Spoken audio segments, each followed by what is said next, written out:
Hey guys, Josh with Carl's Mower and Saw, and congratulations, you bought an FC 111 straight shaft edger. Now, what do we need to do to get the most out of this? How do we make this last for a lifetime? You've stepped up to a high quality machine and you deserve to have this operating in 10 or 15 years.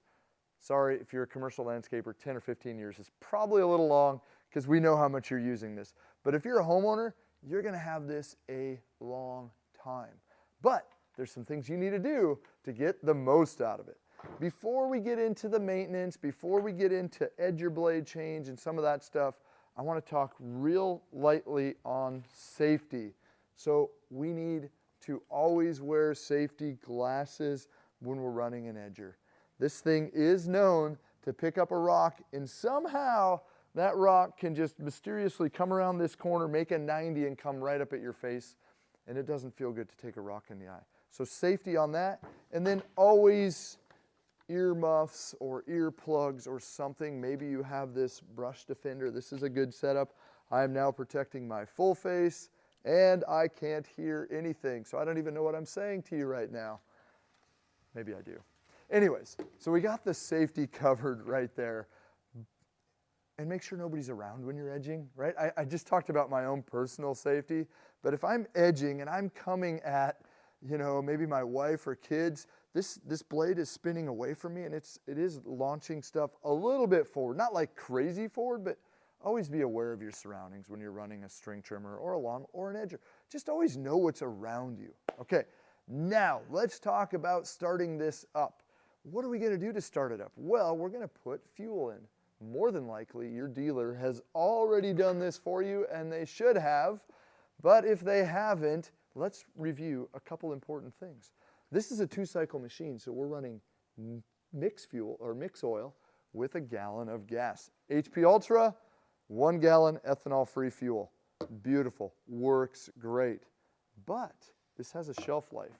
So if you're somebody who doesn't do a lot of edging, or you know this is gonna sit for a long period of time, it might be a wise idea to consider Moto Mix. This is stuff that can sit for a couple years before it goes bad. Hibernate with this. Okay, I have put fuel in the tank. I believe it's pretty obvious where the fuel goes, but if you don't know, it goes right under this black cap. So I'm gonna put in my fuel, which I've already done. It's going to be ready to start on this side. I just need to give it some pumps on the primer. My rule of thumb is 5 pumps. 1, 2, 3, 4, and 5. And then I'm gonna set the choke. Set the choke, I'm gonna push in and twist. I'm doing this backwards, so it's a little hard. What is that, clockwise? Let's push in and twist counterclockwise. Let's do it from your way. Push in and twist counterclockwise. The choke is now set. I'm gonna take this and set this on the ground.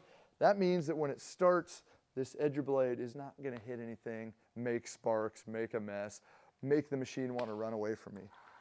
Traditionally, I'm gonna take my left hand, I'm gonna place it on the throttle, I'm gonna hold the interlock, and my pinky is gonna wrap around right under this trigger. And there's a reason, because as soon as my pinky pulls this trigger, the choke came off, okay?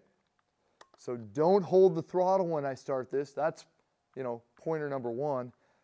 And be really close so that when it does start, you can shut the choke off real quick and easy. So watch this. It's ready. Left hand gripping, right hand pulling. It starts, I hit the trigger, and it returns to idle. Generally speaking, this thing is going to start on the first or second pull, just like that.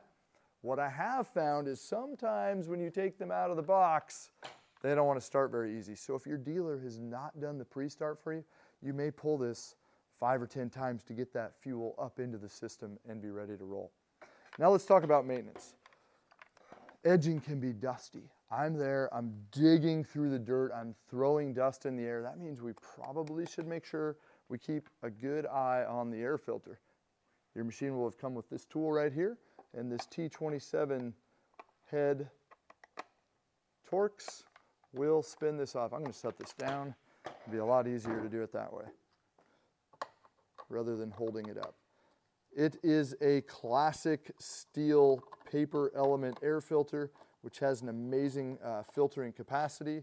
but it can only do so much. So keep an eye on this, right? Tap it out. Can I see good light? If not, throw it away. Get a new one. Let's put that filter back in. I think it's pretty obvious how it goes. See that orange rubber? It fits in like that. For some reason, every once in a while I see them come in like that. And that does no good. This poor sucker is just eating the dirt, and you kill it. And I don't want to see you do that. So let's put this filter back in. Fuel, fuel, fuel, fuel. Fuel is going to be your biggest enemy. Why? Why is this? I don't know why. I don't know why we have gas that goes bad so fast. I mean, I have some of my own theories, but whatever. Gas just goes bad. So we want to make sure that we're buying small amounts of fuel and going through it fairly rapidly. And I highly recommend ethanol free, and not a bad idea to add a stabilizer, although STIHL oil does have a fuel stabilizer. But think of going through my gas like every 8 weeks. That's a short period of time. So if you're lasting longer than that, Moto Mix. Underneath this cover, one little screw, and I take this out, and I will expose not only the spark plug, which is hiding right here, also the overhead valve cover. Overhead valve cover, this is a mixed machine. They don't have valve. Yes, it does.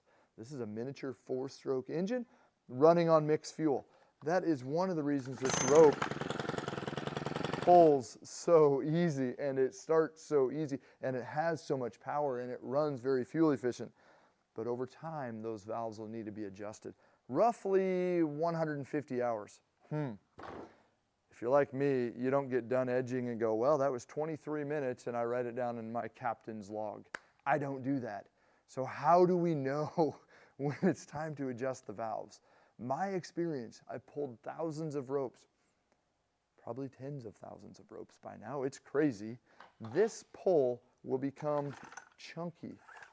What do you mean it will become chunky? See how right now it's fairly smooth, fairly easy? It will kind of become more like, here's a good way to look at it. It'll become more like a traditional 2-cycle machine where chunk, chunk, boom, boom, boom. You're feeling the compression. When you start feeling that compression, get a valve adjustment, okay?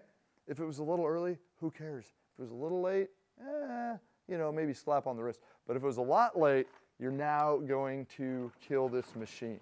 What I have found is if you don't adjust the valves, maybe in that 400 to 500 hour range, it implodes and it's done. And you just cost yourself a lot. So get a valve adjustment. Do a spark plug, maybe once every year. It's easy, it's cheap, why not? Fuel filters. If I'm running good fuel, my fuel filter will last a long time. I would personally do one every 3 or 4 years. If you're in a commercial application, I do one every year. Again, they are cheap, so kind of why not? But they're a little more work. That would be why not. Right here, this handle is adjustable. Quickly loosen and slide, loosen a little more and slide. Why would I want to do this? So that it fits my body, so that it fits my height, short or tall, so that it's comfortable to use. You might as well make this thing fit you. Maybe yours does not have this fancy little wing knob. This one here does. If yours doesn't, it will have the Torx head. Point this out. Over time, this cable, the throttle cable, is going to stretch. There's a tiny little screw in there. Can you see it?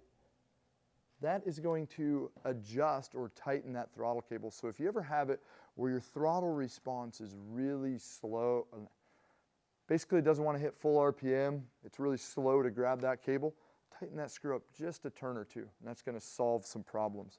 Let's go down to the bottom end. Let's go down to the working end, the business end.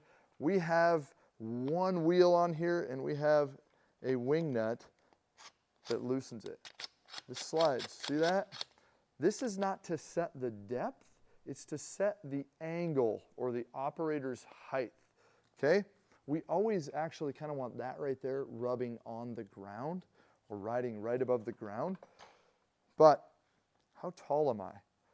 How am I going to stand upright, not hunched over while I run this? And that's going to be done by moving this wheel to match your height. So I'm going to loosen that. I'm going to come my way just a little bit. And I think for me, this will be where I want it. Much better. That works. Now let's change the blade. This is going to wear. It's going to need to be replaced. They're cheap. Don't be too stingy on the blades. Just throw one on every once in a while. Your edges will thank you. You will think, man, why didn't I do that earlier? It looks so much better now that I did that. To change the blade, there's a pinhole right here in the top. See that? See how it's not there? And now it is there. Drop this in. Again, the tool that came with it. It is reverse thread.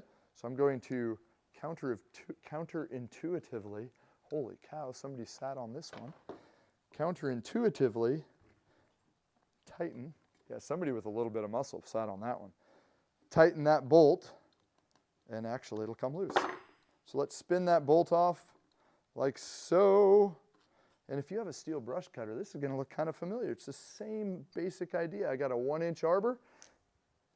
It's going to sit on that thing like here. Set my thrust washer down on. You should only go one way. I think it makes sense. If it doesn't, the larger flat side goes against the blade, and then we're going to tighten it.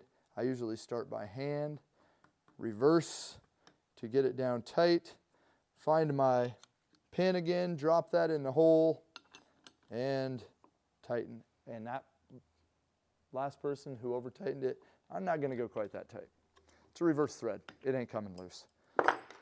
There we go. The STIHL FC 111 edger. If you're looking for a commercial grade, super powerful cutting machine to make your property pop, to stand out from the neighbors, stop by Carl's Mower and Saw, and we'll give you a rundown, let you hold it, and see if this is the right machine for your property.